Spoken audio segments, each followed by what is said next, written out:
Critical piece. You got to work with an attorney. You cannot go into this without a good attorney on your side. Now, you don't want to have just any old attorney. A lot of folks say, well, my brother-in-law is an attorney. Yeah, that's great. Does your brother-in-law have franchise experience? Because number one, most attorneys charge by the hour.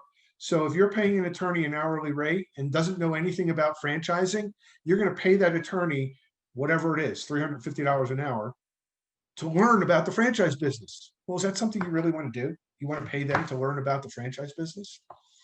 So work with an attorney that has franchise experience, that knows franchisors, has worked with them in the past. Typically, a lot of those folks will also charge you a flat rate. So it's in their best interest to do it in as little time as possible, because they're not going to get paid more the longer they work. So and the other aspect of paying an hourly rate to an attorney is they typically slow down the process because they're trying to earn a little bit more money.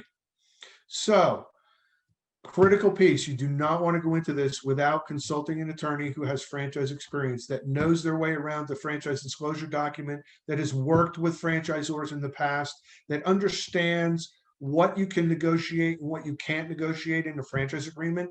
Typically, a large percentage of that franchise agreement is not negotiable, but there are always a couple of little things in there that you might be able to negotiate, and a good attorney will know that and know what those items are. So this is a critical piece. I will always make sure that I recommend at least 2 or 3 attorneys to every client that I work with.